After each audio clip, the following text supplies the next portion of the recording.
좀 이렇게 앞에서 해주시면 좀 받아주십시오. 우리 뒤에 분들 앞에 분들 한 번 더 하시겠습니다. 잘 오셨습니다. 고맙습니다. 잘 오셔서. 이렇게 비도 오는데 이런 비 오면 오기 싫잖아요. 그렇죠? 그러면 안 되지. 예, 그래요. 여러분, 오늘 말씀 잠깐 보겠습니다. 여러분, 어느 분의 이야기인데요, 잠깐 간증을 들려드리도록 하겠습니다. 내가 중학교 2학년 때 아버지가 심장마비로 돌아가셨다. 당시 어머니는 38, 150cm도 안 되는 마른 키에 마르고 작은 체구의 여인이었다. 젊은 나이에 남편을 잃고 어머니에게는 반지하 7평짜리 단칸방과 키워내야 할 두 어린 아들만이 남겨졌다. 아버지의 장례를 마치고 며칠 후 늦은 밤, 세 식구가 구정물이 흐르는 하천 앞에서 유품을 태웠다. 아버지의 운동화, 아버지의 구두, 그리고 옷. 어머니는 넋이 나간 채 표정 없이 유품이 타는 것을 바라보고 계셨다. 나는 어린 마음에 문득 걱정이 되고 무서워서 어머니에게 말했다. 엄마, 울지 마. 그때 어머니가 하셨던 대답은 나에게 평생 잊지 못할 말씀이 되었다. 엄마 안 울어. 아빠는 이제 없다. 그런데 우리는 아직도 내 식구야. 엄마, 병선이 너의 동생 하나님. 앞으로 하나님께서 아빠의 빈자리를 채워주실 거야. 지금으로부터 20여 년도 더 전의 일이었다. 어머니의 말씀대로 하나님께서 가장이 되어주셨다. 그동안 아버지의 빈자리를 넘치도록 채워주셨다. 그래서 앞으로도 함께 하실 것을 우리는 믿는다. 지금 생각해보면 어떻게 어머니는 절망적인 상황에서 어린 아들에게 그 말씀을 하실 수 있는지 놀라울 뿐이다. 아마도 하나님에 대한 강한 믿음이 있었기에 가능하지 않았을까. 아픈 가정사를 지녔을지라도, 그래서 그 상처가 심장에 맺혀 있을지라도 그것이 우리의 인생의 발목을 잡을 수 없다. 하나님은 나쁜 것도 선하시게 만드시는 분이다. 그 모든 것이 합해져서 선이 될 날이 올 것이다. 나를 낳은 것은 하나님이시기에 아픔의 사슬을 끊고 전진하는 자녀를 격려하실 것이다. 오늘 읽은 시편 23편 저자가 누구죠? 다윗입니다. 하나님의 백성 이스라엘을 다스리는 왕이었지만 그 어린 시절엔 아버지 이새의 양을 쳤던 목동이었습니다. 그래서 그는 누구보다도 목자와 양의 관계를 잘 알았을 거예요. 다윗의 인생 좋았던 적도 있었지만 정말 파란만장했습니다. 왕으로 기름 부음 받은 뒤에 골리앗과의 싸움에서 극적으로 승리했고 사울 왕의 사위가 되었고 왕자였던 요나단과 친구가 되었습니다. 왕의 신임으로 승승장구할 줄 알았지만 이내 시기와 질투로 도망자 신세가 됩니다. 이후 골리앗의 나라인 가드, 블레셋으로 망명할 정도로 삶이 비참했고 한때는 미친 척을 하며 침을 흘리며 살아가야 했습니다. 이후 바세바와의 간음이라고 하는 큰 죄를 짓고 환난을 겪고 이후 자식들 간의 칼부림, 그중 반역하는 아들 압살롬을 피해서 성을 떠나야만 했습니다. 분명 다윗은 영광, 기쁨이 있지만 그를 지치고 낭망하게 했었던 그러한 위기는 분명히 강했고 고난과 수치는 끊임이 없었습니다. 여러분, 우리가 읽은 것처럼 시편 23편에는 음침한 골짜기, 해악, 원수, 어떤 사망, 이러한 단어들이 줄을 이루는 거예요.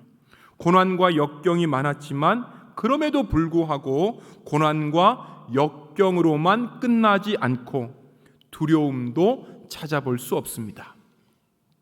여러분 여행 좋아하시죠? 네, 좋아하실 거예요. 강원도 평창에 가면 항상 둘러봐야 되는 곳이 한 군데 있습니다. 어디죠? 여러분들이 나중에 결혼한 다음에 자녀가 생기면 반드시 이곳을 지나치게 되어 있습니다. 강원도 평창, 대관령, 어디를 얘기하는 거예요? 양떼 목장. 가보셨나요? 대구를 벗어나신 적이 없으시죠? 양떼 목장 다 가보셨잖아요. 여러분 흰구름 같은 게 쫄래쫄래 이렇게 다니면서 평화롭게 풀을 뜯고 우는 소리도 썩 괜찮은 그러한 동물, 양의 무리들을 볼 수 있습니다. 대관령 그 산 정상에 있는 광경들과 함께 멀리 동해 바다, 이러한 것들은 양의 모습에 한 번 더 운치를 더해주는 거예요. 여러분 우리나라에서는요, 양하면 평화, 온순함으로 표현되는 그러한 긍정적인 동물이에요. 양 같아, 유순하다는 뜻입니다. 너 참 양 같아, 착하다라고 하는 뜻인 거예요.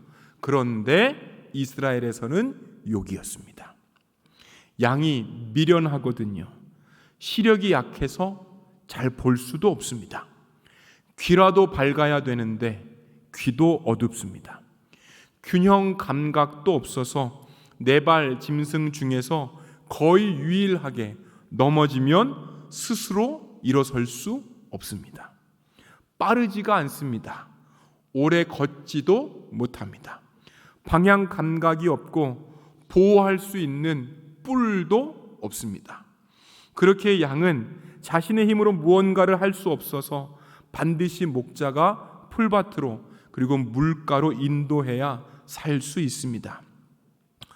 그곳까지 인도해 줬는데 혼자서 먹이를 찾을 수 없기에 결국 혼자 남겨지면 그 자리에 있는 풀, 그 풀의 뿌리까지 먹어서 거기에 있는 풀들을 황폐하게 만드는 특징도 가지고 있습니다. 갈증이 나도 물가로 가지 못해서 목말라 죽어버립니다. 그런데 성경은 우리를 향해서 양 같다라고 말씀하고 계시는 거예요. 한번 읽어보시겠습니다. 시작. 우리는 모두 양처럼 길을 잃고 각기 제 갈 길로 흩어졌으나, 여러분 양 같아서 하는 우리의 행동이 뭐라고요? 잘못하고도 결국 각각 자기의 갈 길로 간다는 거예요. 그래서 우리는 목자가 필요합니다. 고대에서 목자는 천했기 때문에 하나님을 목자로 비유한다는 것은 적절치는 않지만 다윗은 하나님을 목자라고 부릅니다. 그런데 우리들의 목자로 부르지 않고 어떤 목자로 부르죠? 나의 목자, 나의 하나님, 내 목자라고 부르는 거예요. 원래 이런 한 개인들, 한 사람들은 많은 무리들 중에서 일부라서 목자에게 기억이 될 수 없지만, 하나님은 원래 개인의 목자가 아니라 이스라엘의 목자여서 어느 한 사람 한 사람들을 기억할 필요가 없지만, 그럼에도 불구하고 다윗이 하나님은 내 목자입니다 라고 부를 수 있는 그 이유는 주님께 나는 뚜렷하게 보이기 때문인 거예요. 이를 성경에서 무엇이라고 정의하고 있습니까? 한번 찾아보겠습니다. 시작. 그 가운데서 한 마리를 잃으면 99마리에 들에 두고 그 잃은 양을 찾을 때까지 찾아다니지 않겠느냐. 세상에서 기억되려면 특출나거나 독특한 그 무엇들이 필요하겠지만, 하나님은 저와 여러분들이 가지고 있는 능력이나 소유나 평가로 우리들을 기억하지 않는다는 거예요. 그렇게 많은 사람들로 둘러싸인 이 세상에서도 저와 여러분들 언제나 하나님을 그들의 하나님, 아버지의 하나님, 엄마의 하나님, 어떤 남들의 하나님이 아니라 내 목자, 내 하나님으로 언제든지 부를 수 있습니다. 그렇게 한 뒤에 하나님 안에서 하나님을 나의 하나님으로 부른 다음에 무엇으로 고백합니까? 나는 하나님 때문에 부족함이 없습니다. 부족함이 없었다는 것 예전에도 없었고 지금도 없었기 때문에 다음에도 내일도 부족함이 없습니다로 고백하는 거예요. 여러분, 본문을 다시 한번 보시면 부족함이 없는데, 그거는 알겠는데 무엇이 부족한지 나와 있지 않습니다. 부족하려면 물질이 부족해야 됩니다. 부족하려면 지혜가 부족해야 됩니다. 부족하려면 명예, 능력 등 어느 한 부분들이 다윗이라도 분명히 부족했을 텐데 그것들을 생략함으로 우리들이 생각할 수 있는 여운들을 남겨두는 거예요. 여러분, 우리가 알듯이 다윗은 분명히 그 등장할 때에 부족함을 가지고 시작했습니다. 시대의 선지자 사무엘이 사울 다음에 왕을 찾으려 이새에게로 왔었을 그 영광스러운 자리에 다윗의 아버지 이새는 의도성을 가지고 저 멀리 양떼에게로 다윗을 보냈었던 거예요. 아버지라면, 부모라면 자기의 아이들을 의도적으로 그렇게 멀리 배제할 이유, 그럴 부모가 몇이나 있었겠습니까? 한번 보시겠습니다. 시작.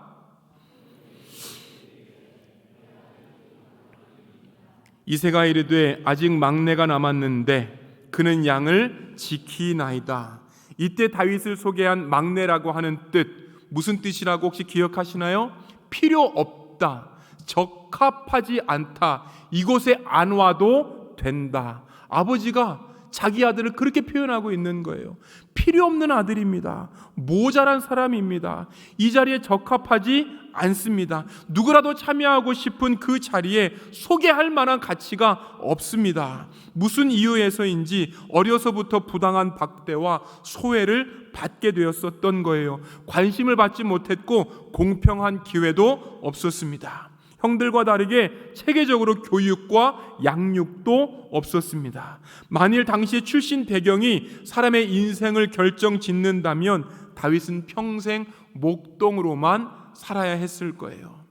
여러모로 부족했던 다윗이 그러함에도 불구하고 나는 주님 안에서 부족하지 않습니다 라고 고백할 수 있었던 이유, 분명히 부족함들이 있었는데 그럼에도 불구하고 나 부족하지 않습니다 라고 고백할 수 있었던 그 이유는 현실적인 문제들이 있음에도 결국에는 하나님께 집중했기 때문에 그렇습니다.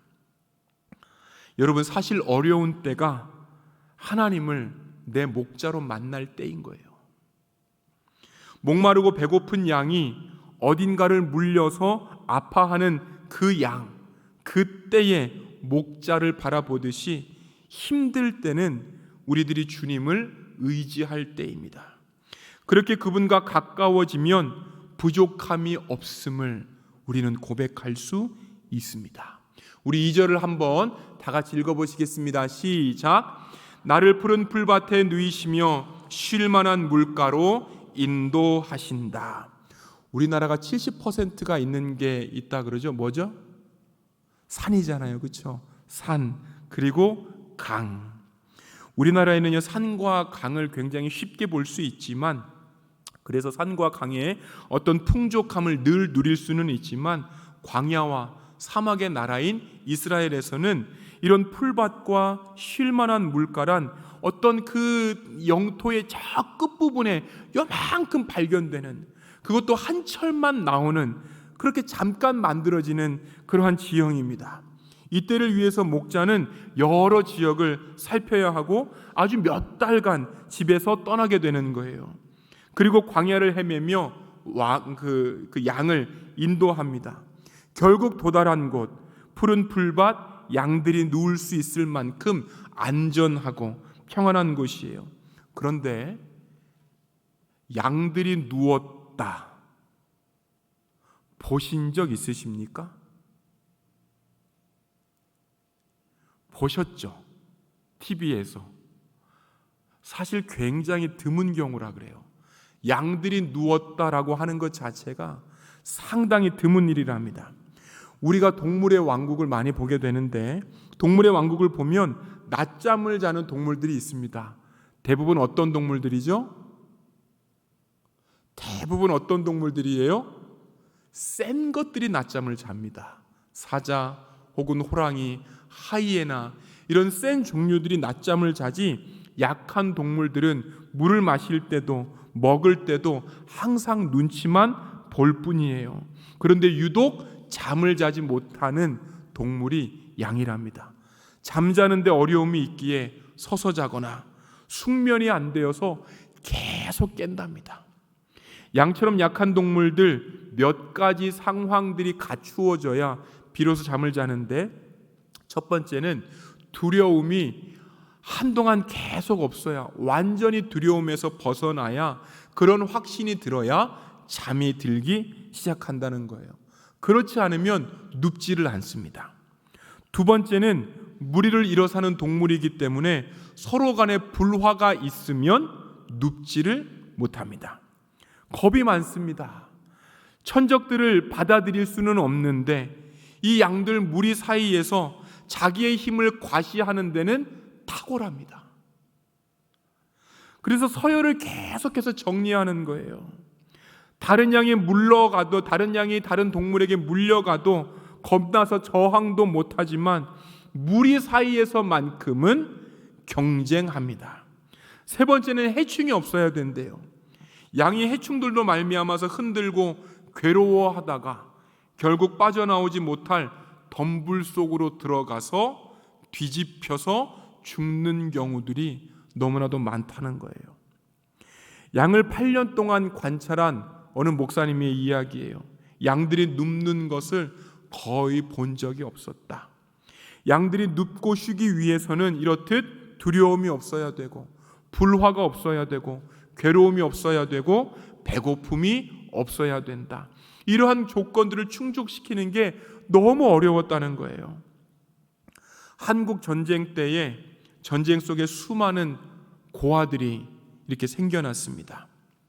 그 전쟁 고아들 중에 많은 수가 미군에 의해서 미국으로 입양됩니다. 난리통에 집과 부모를 모두 잃어버린 고아들을 한 곳으로 모아서 입양 보낼 준비를 하고 있던 때에 아이들을 부대로 데려다가 목욕을 시키고 저녁을 배불리 먹여서 편안한 잠자리에 재웠어요.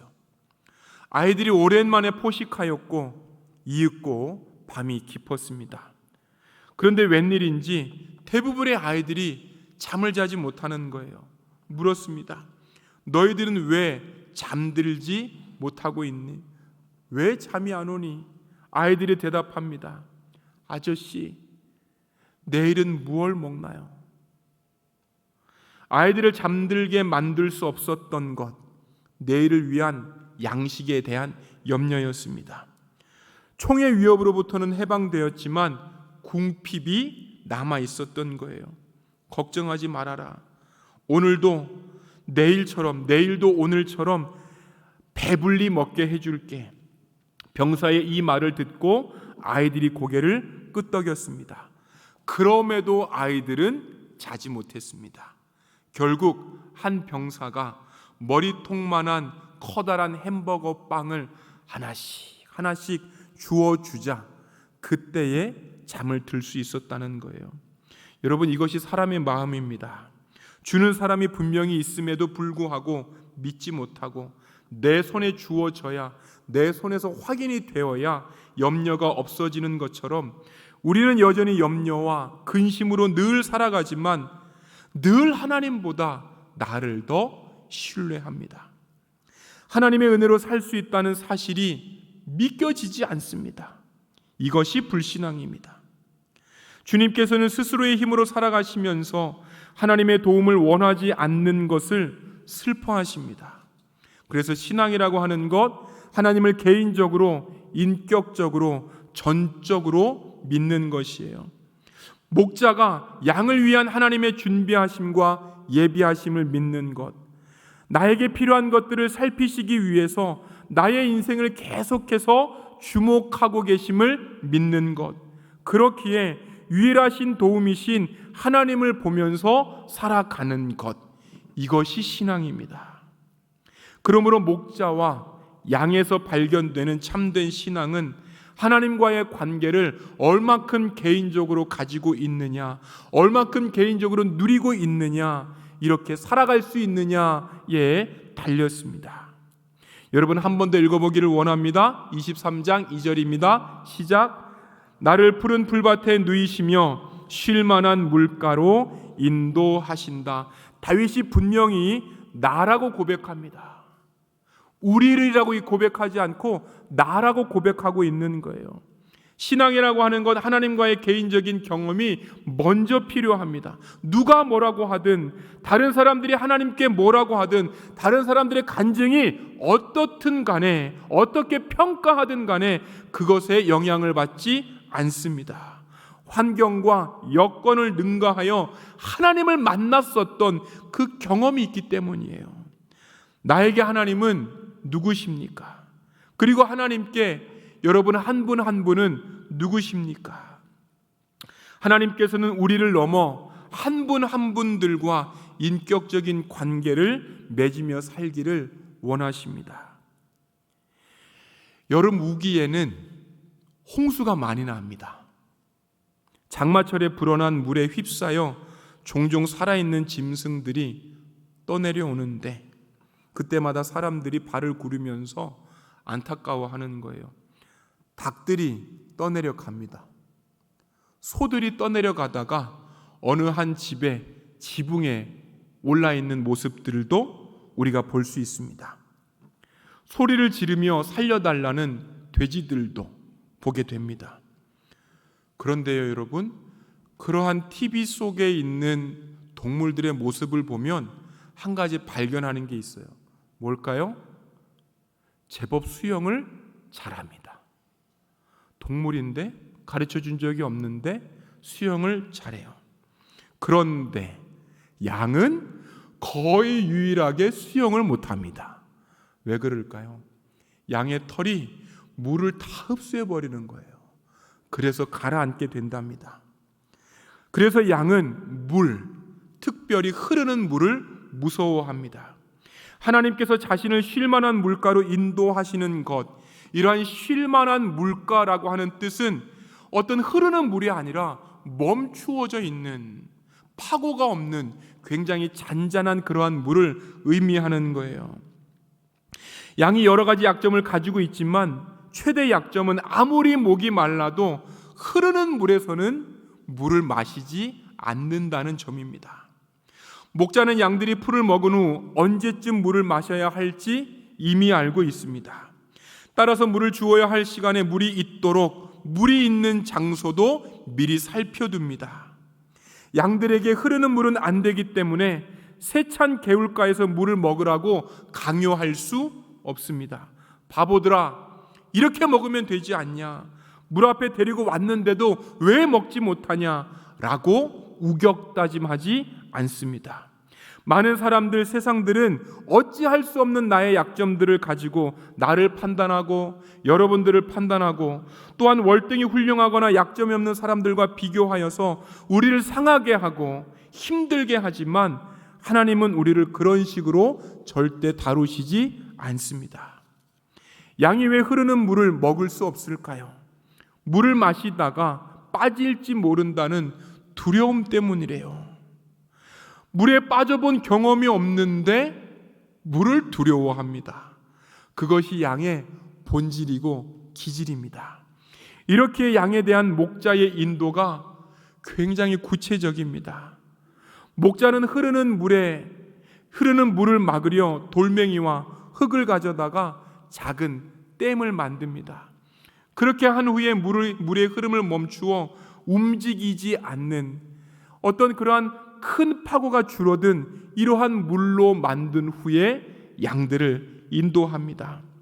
그래서 성경은 그가 나를 물 가운데로 인도한다, 풍부한 수량이 있는 물로 인도한다라고 얘기하지 않고 쉴만한 혹은 잔잔한 물가로 인도하신다라고 이야기하고 있는 거예요. 물을 두려워하는 양의 약점을 아는 목자가 안전하다는 이유로 양을 물 가운데로 인도하지 않고 댐을 쌓고 물을 잔잔하게 만든 후 양들이 스스로 나와 마시도록 만들어주는 거예요. 이것이 바로 저와 여러분들을 인도하시는 하나님의 방법입니다. 그러므로 우리를 인도하시는 하나님의 성품이 이렇게 알기 때문에 그분을 신실하게 의지할 수 있고, 하나님 오늘을 맡깁니다, 하나님 내일도 맡깁니다 라고 고백하며 기도할 수 있는 거예요. 우리 다 함께 4절을 읽도록 하겠습니다. 시작. 내가 비록 죽음의 그늘 골짜기로 다닐지라도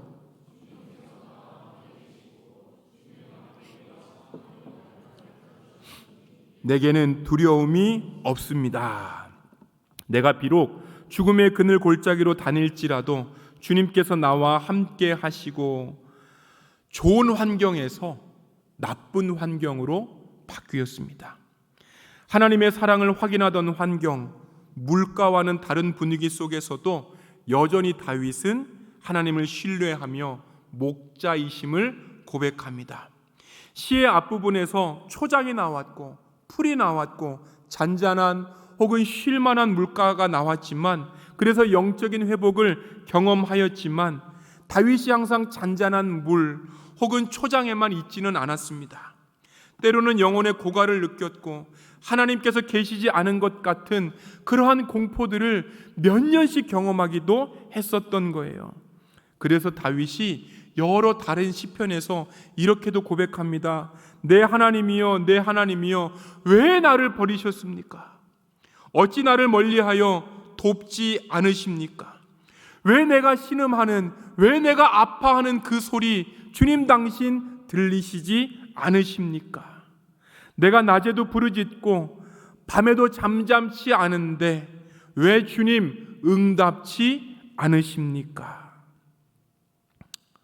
하나님께서 목자이신 사실을 확인하는 이유는 평화로운 그러한 환경 때문만은 아닙니다. 이 부분을 히브리어 성경은 이렇게 얘기하고 있습니다. 심지어 내가 깊은 어둠의 골짜기 속에 들어가더라도 재앙을 겁내지 않습니다. 왜냐하면 바로 당신이 나와 함께 하시기 때문입니다. 나는 당신의 막대기와 나는 당신의 지팡이를 보고 걷고 있습니다. 나는 두렵지 않다. 사망의 위협도 나로 하여금 평온한 풀밭과 쉴만한 물가를 지날 때와 다른 태도로 신앙생활을 하게 할 수 없다. 여전히 하나님은 이 상황에서도 나와 함께 하신다. 이렇듯 다윗이 바라보는 하나님, 이 둘과의 관계에서 발생하는 믿음, 이것은 환경보다 크신 하나님을 보도록 하고 고난을 능가하여서 주님의 위로를 결국 내 것이 되게 하시는 거예요. 하나님과의 인격적인 만남 속에서 자신을 하나님께 의탁하고 살아가는 사람들, 다윗의 고백이 여러분들의 고백이 될 줄 믿습니다. 이스라엘에서 목동이 양떼에게 풀을 먹게 하고 잔잔한 물가에서 마음껏 물을 마시게 하였습니다. 그런데 먹을 풀이 없어서 산 꼭대기에 올라가 사방을 바라보며 다음 목초지로 양떼를 데리고 가야만 하는 그러한 상황도 발생합니다. 목자가 자기를 따르는 수많은 양떼들을 이끌고 그곳으로, 새로운 곳으로 가야 하는데 그 약한 짐승들과 함께 그 험한 골짜기를 지난다고 하는 것, 결코 쉬운 일은 아닌 거예요. 할 수 없이 목동, 골짜기나 계곡의 길을 건너가게 됩니다. 골짜기 깊습니다. 기분이 좋지 않습니다. 해가 들어오지를 않습니다. 맹수와 강도의 위험이 있지만 양떼들을 목초지로 옮기려면 반드시 그곳을 지나야만 합니다. 다윗이 인생 말년에 지나온 인생들을 회상하니까 그렇게 골짜기들을 거쳐왔었던 거예요. 우리도 얼마나 많은 고난의 골짜기들을 거쳤습니까? 하나님을 목자로 모시고 살아가는데 왜 우리 앞에는 여전히 사망, 음침함, 기분 좋지 않은 두려움이라고 하는 골짜기가 편만해 있습니까? 우리의 삶의 음침한 골짜기, 사망의 골짜기가 있다라고 하는 것은 여러분, 우리의 신앙이 결코 평탄치만은 않다라고 하는 뜻입니다. 골짜기에서 주는 유익, 광야 같은 장소에서 양들은 결국 주님을 더욱더 신뢰하게 되는 거예요. 골짜기 같은 공간에서 양들은 오히려 양들의 생존과 삶을 위해서 목자가 얼마나 몸부림치고 있는지, 목자가 얼만큼 눈을 켜고 지켜보고 있는지, 목자가 얼만큼 도움을 위하여서 애쓰고 있는지, 이러한 목자의 모습을 비로소 골짜기에서 볼 수 있는 거예요. 골짜기에서 양들도 목자를 의지하며 살 수밖에 없다는 그러한 처지를 알게 되고, 주님도 그때의 모습을 보고 우리들에게 가까이 오십니다. 하나님의 자녀라도 피할 수 없는 골짜기를 지나갈 때에 하나님은 때때로 여러분들을 그곳에 놔두시는 것처럼 보일지라도 그것들을 통하여서 하나님, 내가 주님 더 신뢰합니다, 하나님 어떠한 일들을 하고 계시죠?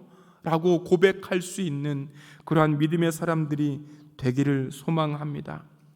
우리는 많은 때에 하나님이 나와 함께 하신다는 이 평범한 진리들을 잊을 때가 너무나도 많습니다. 골짜기와 같은 어려움이 없다면 쉽게 목자이신 하나님 없이도 살아갈 수 있는 것처럼 행동하게 되는 거예요. 그래서 하나님의 마음을 아프시게 해드리는 일이 언제나 우리 주변에서 발생됩니다. 만약에 골짜기에 있다면, 만약에 고통 가운데 있다면 낭망하지 말고 하나님 일들을 만드시겠거니, 하나님께서 어떠한 일들을 준비하시겠거니, 하나님께서 우리를 언젠가는 이곳에서 나가게 하실 것이다 라고 하는 하나님의 준비하심, 하나님의 일하심, 어떤 하나님께서 뭘 하고 계신다 라고 하는 이것을 바라보며 믿음의 고백들을 계속 하시며 전진하시는 한 분 한 분 되시기를 소망합니다. 기도하시겠습니다.